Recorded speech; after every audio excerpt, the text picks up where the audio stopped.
1. Start small. George Washington, a man whose resolve shaped a nation, cherished the saying, "Many mickles make a muckle," a humble Scottish proverb, yet it captures a profound truth. The grand is made up of the tiny. Similarly, Zeno, the founder of Stoicism, had it right when he said, "Well-being is realized by small steps, but it's no small thing." He understood that transformation doesn't happen in leaps, but in small, deliberate strides. Think of it like planting seeds. Each tiny seed has the potential to grow into something magnificent. So how do we apply this? Let's say you aim to read more. Instead of setting an overwhelming goal, commit to a page a day. It's like building a mosaic. Each small piece adds to the grand picture. Remember, a walk begins with a single step, and a habit starts with a single action. James Clear's Atomic Habits echoes this sentiment beautifully. The essence of atomic habits isn't just in their explosive potential, but in their foundational nature. An atom, the smallest unit, yet holds immense power. Our smallest habits, similarly, are the building blocks of profound change. And here's a Stoic secret. It's not just about doing small things, but also thinking small. Avoid the trap of grand, unattainable promises. Instead, focus on what's right in front of you, the immediate, the achievable. As you string together these small victories, you'll find they lead to significant transformations. Remember, even the mightiest river starts as a trickle. So as we step into 2024, let's embrace the power of starting small. After all, as Zeno would remind us, no act of kindness, no matter how small, is ever wasted. 2. Stop letting anxiety rule over you. There's a storm we all face, one that brews not in the sky but within us. Anxiety. It's a shadow that follows us, whispering about what could go wrong, what might happen. But here's a Stoic truth. You're not a puppet, and anxiety should not be the puppeteer. Marcus Aurelius, a man who helmed an empire, understood this. In his meditations, he wrote, "Today I escaped from anxiety," or no, I discarded it because it was within me. That's a powerful realization. The turbulence isn't in the plane or the airport, it's in us. Now, how do we break free from this invisible chain? First, own your feelings. Recognize that anxiety is a product of your thoughts, not the world around you. It's like a fog clouding your vision, making mountains out of molehills. The key is to clear that fog, to see the world as it is, not as your fears paint it. This is where mindfulness plays its part. Take a moment, breathe, and ask yourself, is this worry a product of what's happening or what I fear might happen? More often than not, you'll find it's the latter. Finally, let's debunk a myth. Anxiety is not a preemptive solution to potential problems. In fact, it's quite the opposite. It doesn't prepare you, it paralyzes you. It's like sitting in a rocking chair. There's a lot of movement, but you're going nowhere. So as we transition into the new year, let's pledge to unshackle ourselves from the chains of anxiety. Let's approach life with a clear mind and a steady heart. As Aurelius reminds us, you have power over your mind, not outside events. Realize this, and you will find strength. Remember, the only storm you need to weather is the one inside you. 3. Create a routine. Imagine your day as a blank canvas. Without a plan, it's just a space waiting to be filled haphazardly. But with a routine, it's a masterpiece in the making. The power of a routine lies not in rigidity, but in providing a framework to channel your energy effectively. Seneca, a Stoic philosopher whose wisdom has traversed centuries, once said, "Life without a design is erratic." He knew that a well-structured day is a well-spent day. So how do you craft this routine? It's not about copying someone else's schedule. It's about creating one that resonates with you. Start by identifying your most productive time of the day. Are you a morning person like me, who thrives in the quiet hours of dawn? Or does your energy peak as the day unfolds? Tailor your routine around this natural rhythm. Dedicate your prime hours to your most important tasks. ones that require your full attention and creativity. For me, it's about owning the morning, not letting it own. I start with activities that set a positive tone for the day. A walk, a moment of reflection, tackling a creative project before the world wakes up. But remember, a routine isn't just about work. It's about balance. Integrate habits that nourish your mind, body, and soul. Maybe it's reading, exercising, or spending quality time with loved ones. And crucially, stick to your routine. Consistency is the glue that holds it all together. As you build this routine, you'll find that it becomes a foundation for good habits to grow. After all, as Seneca reminds us, principles are necessary. And what's a routine if not a principle you live by every day? Embrace the structure and watch as the uncertain chaos transforms into a symphony of productivity and peace. 4. Give yourself the order to stop. There's a story that echoes through time, not of a battle or a conquest, but of a personal victory. Dwight D. Eisenhower, a man whose decisions shaped history, faced a formidable foe, his 4-pack-a-day smoking habit. His doctor's words were a clarion call: quit or face dire consequences. Eisenhower's response? He gave himself an order to stop. And just like that, he quit cold turkey after 40 years. It's a testament to a profound Stoic principle. No man is free who is not master of himself, as Epictetus once said. This tale isn't just about overcoming a smoking habit. It's about conquering any vice that holds you captive. We all have our battles, be it with unhealthy habits, procrastination, or negative thinking. The key to victory lies in giving yourself the order to stop. It's about asserting control over your impulses, rather than letting them control you. Seneca, another Stoic sage, observed, "We are all slaves to something." The beauty of Stoicism lies in recognizing that we hold the keys to our own chains. So how do you apply this to your life? Identify that one thing. Maybe it's that extra cup of coffee, endless scrolling on social media, or any habit that's more of a hindrance than a help. Acknowledge its impact on your life. Then make a firm, unequivocal decision to stop. It's not about gradual change. It's about a definitive, deliberate action.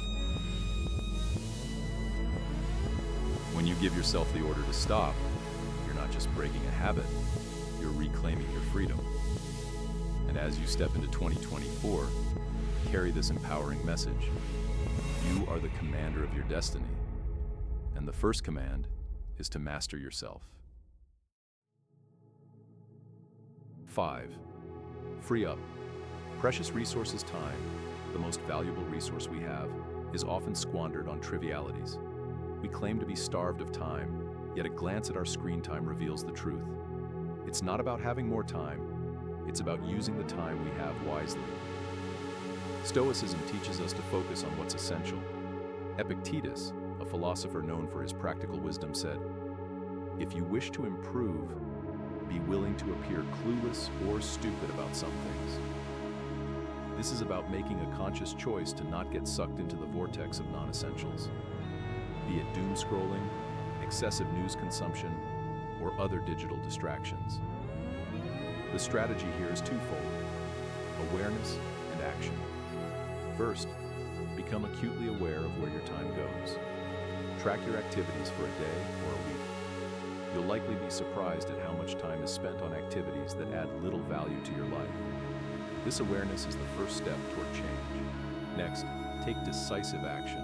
Start by reducing the time spent on these distractions. Set limits on your app usage. Designate specific times for news consumption, and avoid aimlessly browsing the internet. This isn't about cutting off from the world. It's about choosing not to drown in it. As you reclaim your time, you'll find you have more of it for things that truly matter: pursuing your goals, nurturing relationships, and personal growth.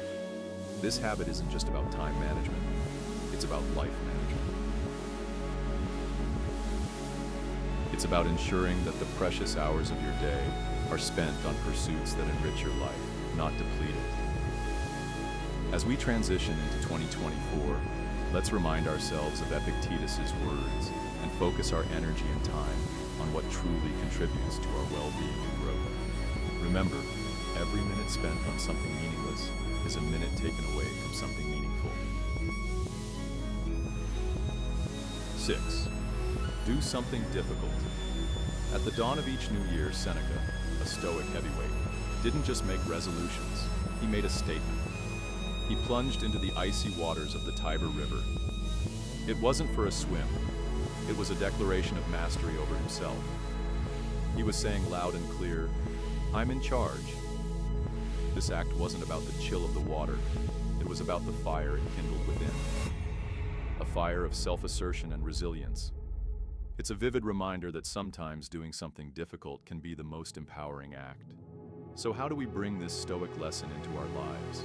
It starts with stepping out of our comfort zone. Choose something that challenges you, something that makes you a bit uneasy. It could be anything. Waking up an hour earlier, a cold shower, speaking up in a meeting, or even learning a new skill. The task itself isn't as important as the act of pushing your boundaries. It's in these moments of discomfort that we grow the most. This is where we find out what we're truly capable of. The essence of this practice is not in the difficulty itself, but in the assertion of your will over your instincts. It's a testament to your inner strength, a demonstration that you are more than your fears and hesitations. As you embark on this journey of doing something difficult, remember Seneca's unspoken message.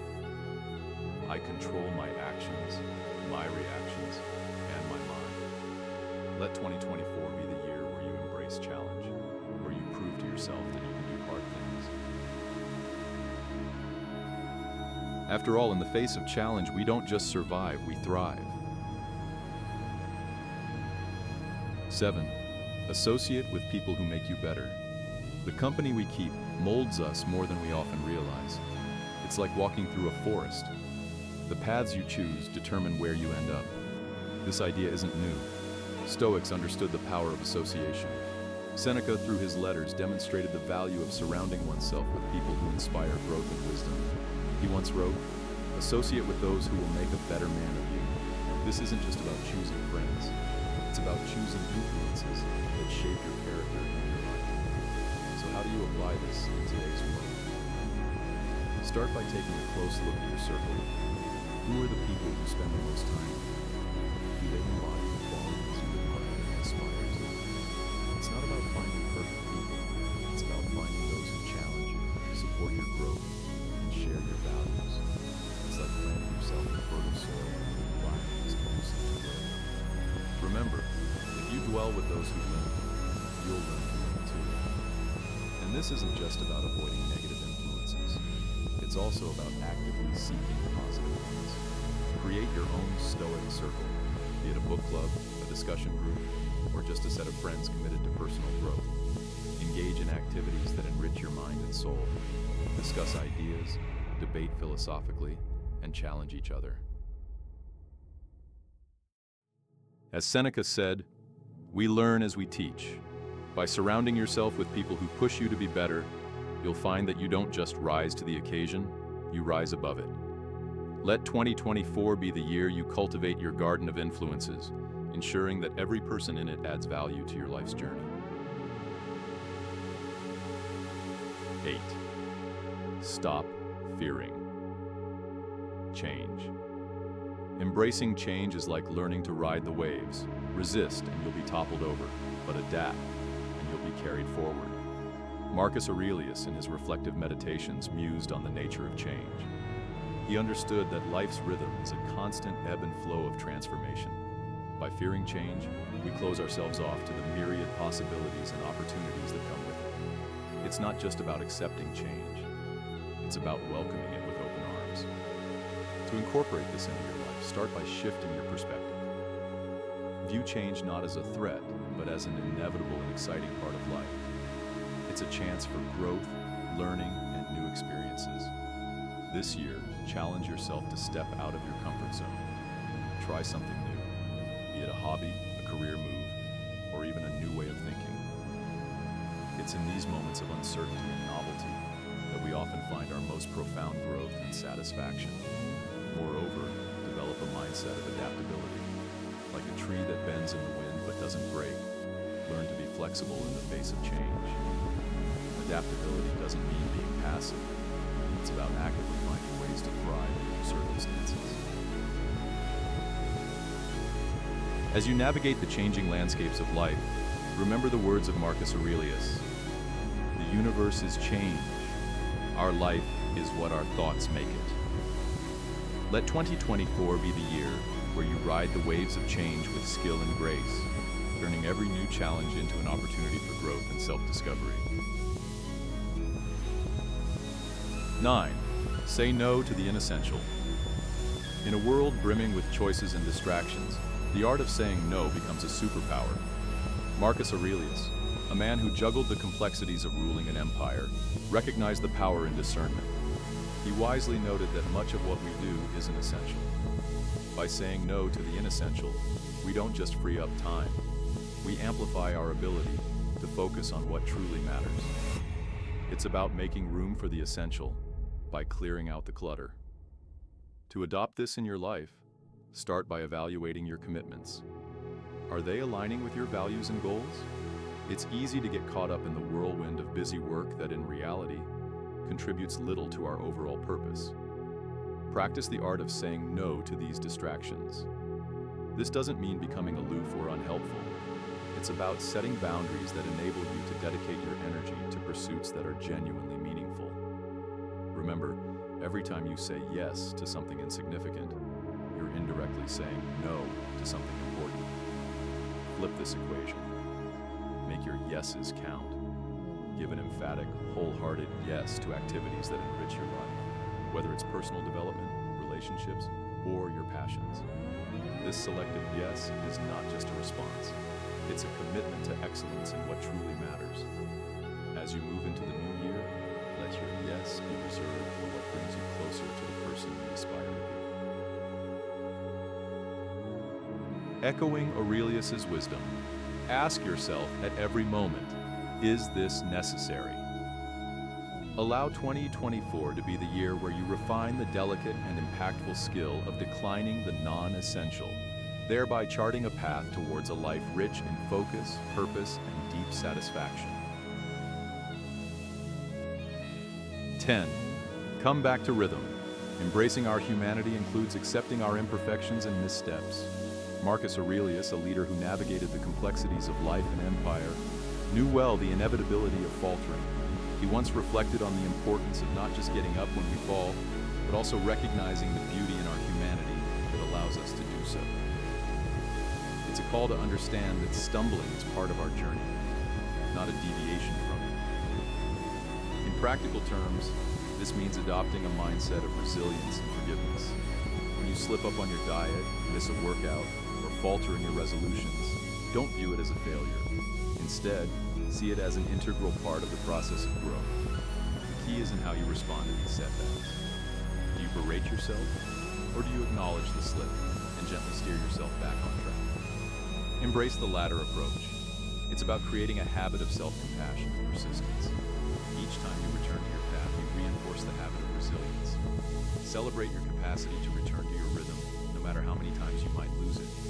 Remember, it's not about perfection. It's about progress and the continuous journey back to what matters. As Epictetus said, it's not what happens to you, but how you react to it that matters.